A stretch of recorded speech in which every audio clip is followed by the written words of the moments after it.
నెల్లూరు జిల్లా మనుబోలు మండల కేంద్రంలోని తూర్పు వీధిలో వెలసి ఉన్న శ్రీ కామాక్షిదేవి సమేత బ్రహ్మేంద్ర స్వామివారి దేవస్థానం వద్ద కార్తీక మాసం 4వ వారం సోమవారం సందర్భంగా అర్చకులు పణిస్వామి ఉదయం అభిషేకాలు, సాయంత్రం శిఖరదీపం మరియు పల్లకి సేవ అత్యంత వైభవంగా నిర్వహించారు. ఈ కార్యక్రమానికి ఉభయదాతలుగా కాండ్ర బ్రదర్ వారి కుటుంబ సభ్యులు వ్యవహరించారు. ఈ పూజాది కార్యక్రమానికి వందలాది మంది మహిళలు, భక్తులు స్వామివారిని దర్శించుకుని తీర్థప్రసాదాలు స్వీకరించారు.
वागर्धादिव संप्रक्तो वागर्ध प्रतिपत्तये वागर्धादिव संप्रक्तो वागर्ध प्रतिपत्तये जगतः पितरौ वंदे पार्वती परमेश्वरं మనుబోలులో వెలసి ఉన్నటువంటి శ్రీ కామాక్షిదేవి సమేత బ్రహ్మేశ్వర స్వామి దేవస్థానం వద్ద కార్తీక మాసము చివరి వారము 4వ సోమవారము ఈరోజు అత్యంత వైభవంగా స్వామికి దీపోత్సవ కార్యక్రమం, పల్లకీ సేవ కార్యక్రమం నిర్వహించడం జరిగింది. ఈనాటి పూజా ఉభయస్తులుగా కాండ్ర బ్రదర్స్ ఈరోజు పల్లకీ సేవ కార్యక్రమం నిర్వహించారు. అదేవిధంగా స్వామివారికి ఉదయాన్నే అభిషేకము, అర్చనలు నిర్వహించి ఈరోజు కార్యక్రమం కార్తీక మాసం 4వ సోమవారం చివరి సోమవారం అత్యంత వైభవంగా నిర్వహించడం జరిగింది. కావున 50 మంది భక్తులు ఇచ్చేసి ఈ దేవాలయం దర్శనం చేసి ప్రసాదాలు స్వీకరించాల్సిందిగా కోరుతున్నాము. ఈ యొక్క కార్తీక మాసం మాసాల్లోకి చాలా గొప్ప మాసం, చాలా విశేషమైనటువంటి మాసంగా చెప్తూ ఉంటాము. ఈ మాసంలో ఈశ్వరుని ఆరాధన చేస్తే అంతా శుభం జరుగుతుందని చెప్తూ ఉంటారు. అదేవిధంగా మనుబోలులో కలిసినటువంటి శ్రీ పార్వతీ పరమేశ్వర శ్రీ కామాక్షిదేవి సమేత బ్రహ్మేశ్వర స్వామి దేవస్థానము అత్యంత వైభవంగా నిర్వహించడం జరిగింది. మనుబోలులో ఉన్నటువంటి గ్రామస్తులు అందరి సహకారంతో ఈ కార్యక్రమం నిర్వహించడం జరిగింది. శుభం.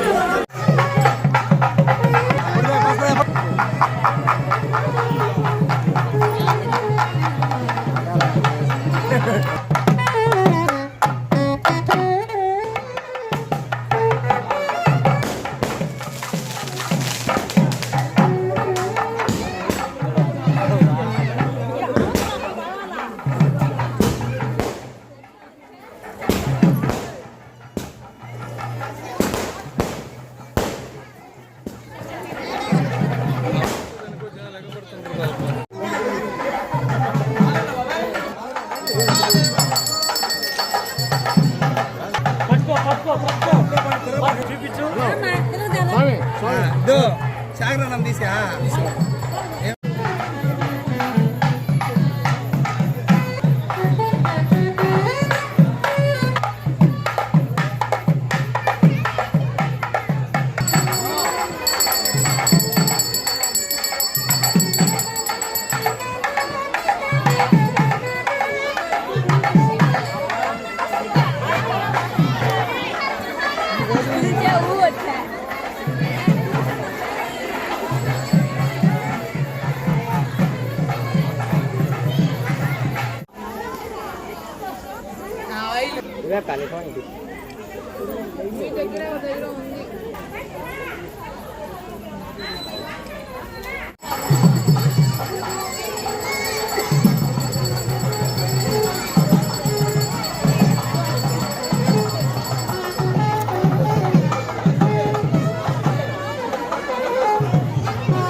మరిన్ని అప్డేట్స్ కోసం మన HN9 టీవీ ఛానల్ని సబ్స్క్రైబ్ చేసుకోండి.